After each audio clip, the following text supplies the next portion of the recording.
할렐루야. 오늘 드릴 설교 말씀은 불확실성의 시대를 사는 우리라는 제목으로 말씀을 드리겠습니다. 본문은 신명기 4장 32절로 40절의 말씀입니다. 제가 읽도록 하겠습니다. 내가 있기 전 하나님이 사람을 세상에 창조하신 날부터 지금까지 지나간 날을 상고하여 보라. 하늘 이 끝에서 저 끝까지 이런 큰일이 있었느냐? 이런 일을 들은 적이 있었느냐? 어떤 국민이 불 가운데에서 말씀하시는 하나님의 음성을 너처럼 듣고 생존하였느냐? 어떤 신이 와서 시험과 이적과 기사와 전쟁과 강한 손과 편팔과 크게 두려운 일로 한 민족을 다른 민족에게서 인도하여 낸 일이 있느냐? 이는 다 너희의 하나님 여호와께서 애굽에서 너희를 위하여 너희의 목전에서 행하신 일이라. 이것을 내게 나타내심은 여호와는 하나님이시요 그 외에 다른 신이 없음을 내게 알게 하려 하심이니라.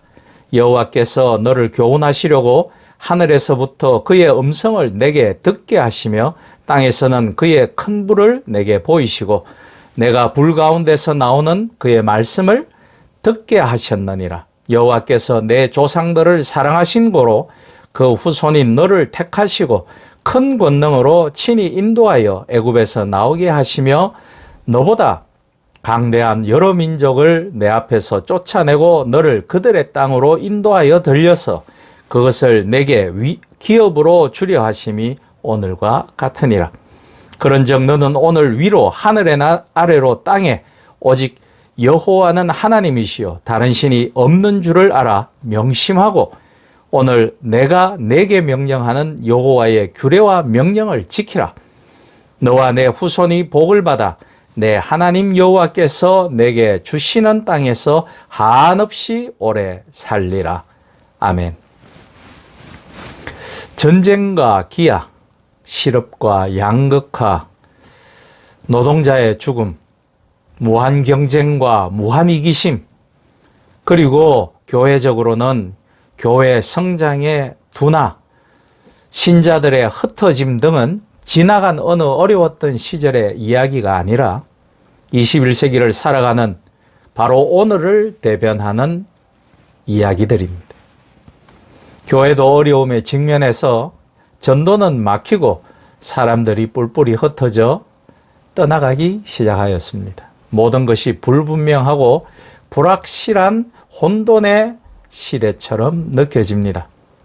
기도의 응답은 더디 오거나 하나님이 우리에게서 마치 귀를 닫으신 것처럼 그러한 생각도 드는 지리한 정체의 시간이 지나가고 있습니다. 로마의 압제 아래에 그리스도인들이 살아가던 시대가 있었죠. 바울은 참수를 당했고 베드로는 십자가에 거꾸로 달려 죽었습니다. 수많은 그리스도인들이 맹수의 먹이가 되고 갈레리우스 황제 때는 기독교인을 산채로 기름에 젖은 옷을 입혀 불을 태워 로마의 밤을 밝히는 사람 횃불로 태워지기도 하였습니다. 이런 만행들이 로마인들에게 오락거리처럼 여겨졌는데 이를 라틴어로 키루쿠스라고 불렀습니다. 이 말이 오늘날 우리가 사용하는 서커스의 어원이 되었죠. 삶과 죽음이 조롱거리가 되었던 사람들은 당장 내일에 어떤 일이 일어날지 모르는 두려움 가운데 살 수밖에 없었습니다. 성경 안에서도 이런 상황 가운데 있었던 인물들은 얼마든지 등장합니다. 포로 시대를 살았던 다니엘은 간신들의 계략에 의해 사자굴에 던져졌고 페르시아의 여왕이었던 에스더 역시 하만의 계략으로 인해 동족 이스라엘의 몰살이라는 절체절명의 위기에 놓여 있었죠. 모세의 드라마틱한 삶도 역시 마찬가지입니다. 이들 사이에는 중요한 공통점과 차이점이 존재합니다. 사자굴의 다니엘은 밤새 사자와 함께 있었지만 하나님의 보호하심으로 털끝 하나 상처 입지 않고 생환되었습니다. 에스더 역시 이스라엘을 위기에서 구해내고 삼촌 모르드게와 하만을 몰아냅니다. 모세 역시 그랬습니다. 모두 해피엔딩이죠. 하지만 로마의 키르쿠스 아래에서 희생되었던 이들에게 이런 기적 같은 일은 일어나지 않았습니다. 죽음의 고통을 그대로 감내하고 겪어내어야 했죠. 그냥 죽어야 했습니다. 이런 엄청난 차이가 이들 가운데 있습니다. 그럼에도 로마의 신자들은 모두 죽음 앞에서 당당했습니다. 하나님 나라 백성의 바로 그 모습이었습니다. 어떻게 이런 일이 가능했을까요? 어떻게 믿음의 선조들은 죽음 앞에서도 당당했을까요? 그리고 하나님의 일들을 이루는데 도구로 사용되어질 수 있었을까요? 에스더는 죽으면 죽으리다 라는 에스더서 4장 16절의 말로 명언이 되었습니다. 사면초가 도간에 든 쥐, 이런 상황에서 사람들은 때로 죽기 아니면 까무라치기에 정신을 보입니다. 어차피 죽기밖에 더 하겠냐? 뭐 이런 거죠. 세상 사람들도 같은 상황이라면 똑같을 것이었습니다. 그런데 하나님의 백성들은 세상 사람들과 같지 않습니다. 우리는 이 땅에서의 삶이 끝이 아님을 알고 있기 때문이죠. 우리는 하늘의 소망을 두고 살아가는 사람들입니다. 로마의 핍박에 죽임을 당했던 그리스도인들은 그 과정 가운데 있었던 사람들입니다. 아직 결과가 아닙니다. 또 너희가 내 이름으로 말미암아 모든 사람에게 미움을 받을 것이니 끝까지 견디는 자는 구원을 얻으리라고 마태복음 10장 22절은 말씀하고 있습니다.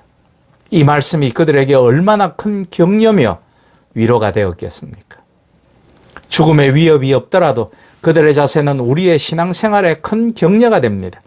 우리는 이곳에 나그네로 머무는 사람들이죠. 우리는 돌아갈 본향이 있는 사람들입니다. 그것이 하늘의 소망입니다. 우리는 살아가는 동안 하나님의 나라를 이루어가며 살아가는 존재들입니다. 하나님의 나라는 이미 임한 하나님의 나라와 아직 임하지 않은 하나님의 나라가 있습니다.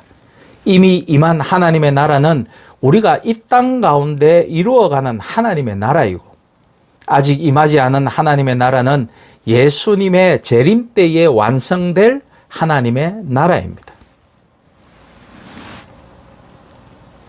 여기서 중요한 포인트는 아직입니다. 분명히 이루어진다는 것입니다. 아직이지만 하나님께서 완성하실 하나님의 나라입니다. 우리는 그곳으로 돌아가야 하는 존재들이죠. 그래서 믿음의 선배들은 당당하게 죽음 앞에 맞설 수 있었을 것입니다. 아브라함은 하란에 있는 가족들의 품을 떠날 때에 하나님의 음성을 신뢰하며 순종으로 나왔습니다. 어디로 가라는 구체적인 지시가 없었지만 그저 하나님의 인도하심의 흐름에 삶을 맡겼습니다. 그 두려운 광야로 나갈 수 있었습니다. 자신이 세워서 가지고 있던 명예와 지위를 모두 버리고 예수님을 전하는 삶의 평생을 내어 바친 바울도 우리는 기억합니다. 이들 역시 불확실한 미래에 두려움이 있었겠지만 최소한 이들은 하나님의 말씀이 주어졌고 그들은 그 말씀에 순종하며 매달릴 하나님의 보증이 있었던 것이죠. 가끔 가다 보면 하나님이 기도 중에 답을 주시고 꼭 그 답을 들어야 그 다음 행보, 무슨 일을 행한다라는 분들이 계십니다. 이를 직통계시라고도 하죠. 그런데 이 직통계시는 참 위험한 신비주의적 신앙 행위입니다. 웨스트민스터 신앙고백서 1장 성경에 대하여 10절을 보면 우리가 의지할 만한 판결을 내시는 최고의 재판장은 어떤 누구도 될 수 없고 오직 성경 안에서 말씀하시는 성령이시다라고 되어 있습니다. 조직신학적으로 하나님의 음성을 들었다는 사람들의 주장은 주관적 체험, 이상도 이하도 아닙니다. 마치 들린 것 같다. 그게 남들에게 이야기할 때는 나는 하나님의 말씀을 기도 중에 꼭 듣는다. 그리고 자기가 우쭐하는 거죠. 목회자인 저도 그런 하나님의 주시는 감동까지는 받아보았으나 하나님의 음성을 분명하게 기도 중에, 명상 중에, 묵상 중에 들어보지는 못한 것 같습니다. 저는 오직 성경 안에서 하나님의 말씀을 뚜렷이 듣습니다. 어떤 영적 존재의 음성을 들었는데 그것을 들려주신 분이 성경이 말씀하는 그리스도인들이 믿는 삼위일체의 하나님이라는 것을 증명할 방법이 있습니까? 혹은 그 응답을 사탄이 주지 않았음을 증명할 수 있을까요? 고린도 후서 11장 14절에 이것은 이상한 일이 아니니라 사탄도 자기를 광명의 천사로 가장하나니라고 되어 있습니다. 혹 제 설교를 들으시는 분 중에 기도 중에 꼭 하나님이 나에게 말씀하신다라는 분이 계시면 정말 자신을 돌아보고 더 깊은 기도로 말씀을 사모하며 말씀을 읽으며 말씀에서 깨우침을 얻어 나아가시기를 권면드립니다. 그러니 우리들은 하나님의 음성이 없을 때에 어떤 결정을 내려야 할까요? 우리는 참 식상한 대답을 듣게 될 것이라고 예상하고 있을 것입니다.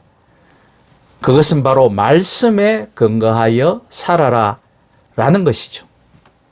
그런데 이 대답이 우리의 속을 시원하게 하지 못하는 이유가 있습니다. 우리의 믿음에 문제가 있다라기보다는 우리가 고민하는 문제에 성경이 침묵하고 있는 경우가 많기 때문입니다. 그래서 저는 신도들이 말씀 공부와 연구에 매진하여 깨우침을 얻고 전문가가 되시길 소망합니다.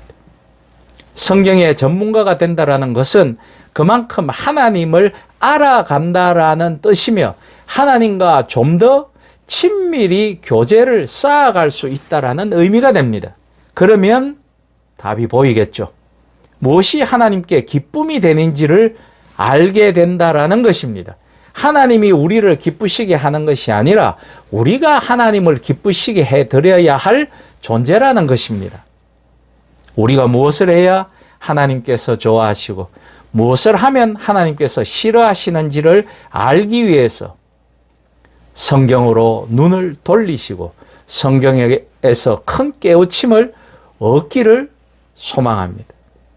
성경을 보며 기도를 하며 우리는 하나님의 뜻을 참 많이도 물어왔습니다.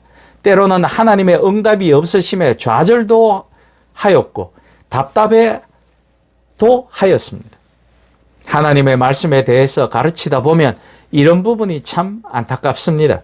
이렇게 생각해 보십시오. 만약 여러분이 궁금해하는 것들이 성경에 없다면 여러분의 질문이 잘못된 질문일 수 있다라는 겁니다. 불분명한 것에 불안해하거나 불분명한 것을 쫓지 마시고 분명하게 주어진 명령에 순종하십시오. 성경에 주님께서 주신 명령이 얼마나 많은지 아시죠? 당장 원수를 사랑하라 이것 하나도 우리는 제대로 지키지 못합니다.